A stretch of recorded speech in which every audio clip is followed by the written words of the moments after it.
अस्सलाम वालेकुम। आज से 5 दिन पहले मैंने आपको एक ब्रेकिंग न्यूज़ दी थी कि पाकिस्तान का जो टेस्ट टीम का कैप्टन है, पीसीबी ने बाबर आजम को ऑफ़र किया है कि आप पाकिस्तान के टेस्ट टीम के कैप्टन बन जाएं। और अल्हम्दुलिल्लाह आज वो खबर सच साबित हो चुकी है और बाबर आजम टेस्ट टीम के कैप्टन अनाउंस हो चुके हैं पाकिस्तान के। इसके साथ ही आज दौरा वेस्ट इंडीज़ और दौरा जो इंग्लैंड है उसके लिए पाकिस्तान का 16 रुकनी स्क्वाड वो अनाउंस किया गया। उसमें कौन कौन शामिल हैं उसके ऊपर बात करेंगे। उसके अलावा बाबर आजम ने कप्तानी के लिए 3 शर्तें रखी थी, उसमें से 2 शर्तें बाबर आजम ने मान ली हैं और एक शर्त पर बाबर आजम ने कंप्रोमाइज किया है। आज प्रेस कॉन्फ्रेंस में आकिब जावेद ने दबे अल्फाज में बाबर आजम की वो 2 शर्तें भी बताई जो बाबर आजम की शर्तें मानी गई हैं कप्तानी को लेकर, और एक शर्त जिस पर बाबर आजम ने कंप्रोमाइज करके कप्तानी ली है। क्या ये शर्त बाबर आजम को भारी पड़ सकती है? ये 2 शर्तें मैं आपको बताता हूं अभी, लेकिन यहाँ पर मेरा एक आपसे सवाल है, क्या बाबर आजम को कप्तानी लेनी चाहिए थी पाकिस्तान क्रिकेट टीम की, खास तौर पर इस टाइम पर, इस वक्त जब पाकिस्तान टीम की कप्तानी कोई भी लेने के लिए तैयार नहीं था और सारा असर रसूख जो है वो इस वक्त आकिब जावेद का है। आकिब जावेद अपनी मर्जी के फैसले करता है। तो क्या बाबर आजम को इस टाइम पर पाकिस्तान टीम का कैप्टन होना चाहिए था? जिनको लगता है कि बाबर आजम ने यह ठीक फैसला किया है, कमेंट बॉक्स में किंग इज बैक आप लिख सकते हैं। वो आकिब जावेद जिसने बाबर आजम के ऊपर, बाबर आजम को आते सार टेस्ट टीम से भी ड्रॉप किया, उसके बाद T20 से भी ड्रॉप किया, उसके बाद ODI फॉर्मेट से भी ड्रॉप किया, मतलब किसी फॉर्मेट में कोई कसर नहीं छोड़ी बाबर आजम को ड्रॉप करने की, हर फॉर्मेट में ड्रॉप किया। अचानक ऐसे क्या हालात पैदा हुए कि वो आकिब जावेद जो हर फॉर्मेट से ड्रॉप करता है बाबर आजम को, उसी बाबर आजम को फिर पाकिस्तान टीम का टेस्ट का कैप्टन भी बना दिया जाता है। जाहिर है आकिब जावेद की भी उसमें से होगी। आकिब जावेद की मर्जी के बगैर तो बाबर आजम को टेस्ट टीम का कैप्टन नहीं बनाया। असल में यहाँ पर मुझे लगता है कि बाबर आजम की तरफ सारा जो तोपों का रुख है ना, जो आकिब जावेद पर अब टीम हारती है तो सारी तनकीद जो है वो आकिब जावेद पर होती है, क्योंकि आकिब जावेद सारे फैसले करता है। तो आकिब जावेद जो है ना वो सारी तनकीद जो है वो अब बाबर आजम पे होगी। अगर खुदा ना खास्ता बाबर आजम के दौर में पाकिस्तान टीम हारती है, जिस तरह पहले बाबर आजम की कप्तानी में बाबर आजम पर सारा क्रिटिसिज्म होता था, तो यहाँ पर मुझे लगता है कि आकिब जावेद ने सारा तोपों का रुख बड़ी चालाकी के साथ जो है ना वो बाबर आजम की तरफ मोड़ दिया है। और अब जो है वो जाहिर है बाबर आजम के चाहने वाले भी हैं जहाँ पर, वहाँ पर बाबर आजम के हेटर्स भी हैं, क्रिटिक्स भी हैं, तो वो बाबर आजम पर तनकीद करेंगे। जब टीम खुदा न खास्ता हारेगी तो सारा मलबा जो है वो बाबर आजम पर गिराया जाएगा। यहाँ पर आकिब जावेद ने जो है ना बड़ी चालाकी दिखाई है और आकिब जावेद जो है दुम दबाकर भाग निकला है, लेकिन हम भागने नहीं देंगे आकिब जावेद को। जो भी सिलेक्शन का मामला होगा, जो भी फैसले होंगे उन पर जो है वो बात की जाएगी। ये आकिब जावेद साहब, आप बाबर को कप्तानी देकर जो है ना वो अपने कंधे से बोझ आपने सोचा होगा कि मैंने हल्का कर लिया, लेकिन ये आपका बोझ हल्का नहीं होगा। आपने जो पाकिस्तान क्रिकेट में फैसले किए हैं पिछले लगातार कोई 2-3 सालों के दौरान, तो यहाँ पर इतनी जल्दी आपकी जो जान है वो नहीं छूटेगी।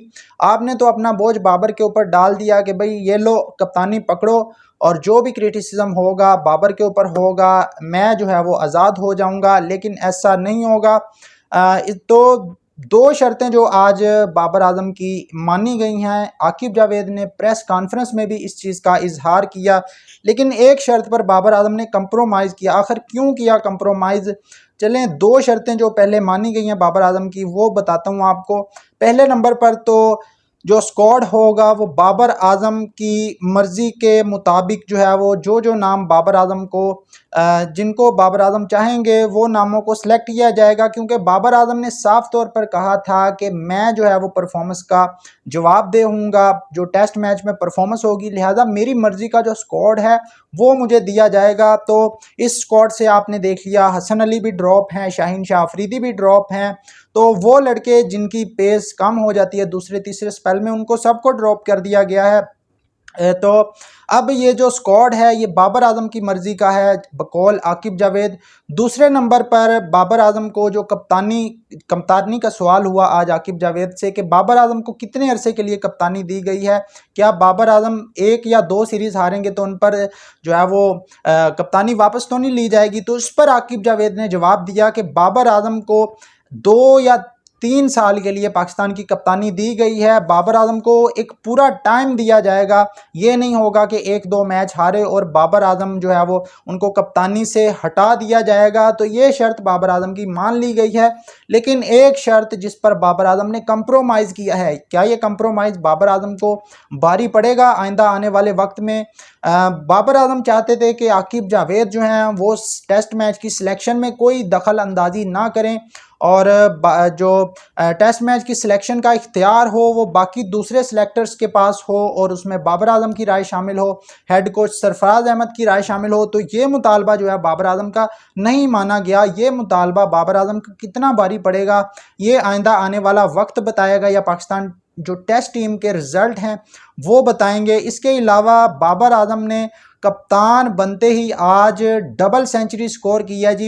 एक प्रैक्टिस मैच के अंदर KRL ग्राउंड में लाहौर में ये मैच खेला गया, प्रैक्टिस मैच था ये। और ख़बर जो आ रही है उसके मुताबिक ज़ाहिर है हाईलाइट्स तो नहीं आई इस मैच की, ना ही ये लाइव टेलीकास्ट किया गया, लेकिन बाबर आजम ने 272 रन की इनिंग जो है वो खेली है। ये बताया जा रहा है, ये काफ़ी जगह रिपोर्ट भी किया जा रहा है कि 272 रन बाबर आजम ने बनाए हैं। तो अगर तो 272 रन की इनिंग वाकई खेली है, क्योंकि ये सोशल मीडिया पर ख़बरें चल रही हैं, अगर खेली है तो भाई किंग जो है फिर वो उम्मीद करते हैं कि जो टेस्ट सीरीज़ होगी उसमें भी हमें जो है वो बड़ी इनिंग्स देखने को मिलेंगी। अभी तक टेस्ट क्रिकेट में वैसे बाबर आजम का कोई डबल सेंचुरी नहीं आई। 196 आई थिंक बेस्ट है उनका ऑस्ट्रेलिया के खिलाफ जो कराची में बनाया था। लेकिन बाबर आजम अगर डबल सेंचुरी करते हैं तो अब एज अ कैप्टन वो भी बाबर आजम ने 196 एज अ कैप्टन स्कोर किए थे। तो as a captain Babar Azam के पास अब वेस्ट इंडीज़ टूर में मौका है, क्योंकि वेस्ट इंडीज़ में अभी जो सीरीज़ हो रही है बड़े बड़े रन्स बन रहे हैं।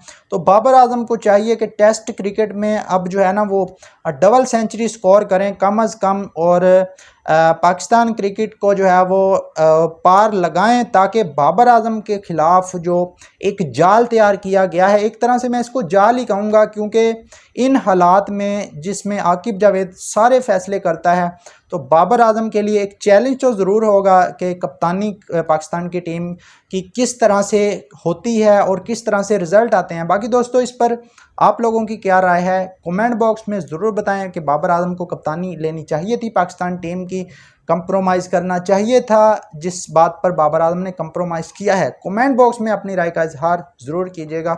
शुक्रिया।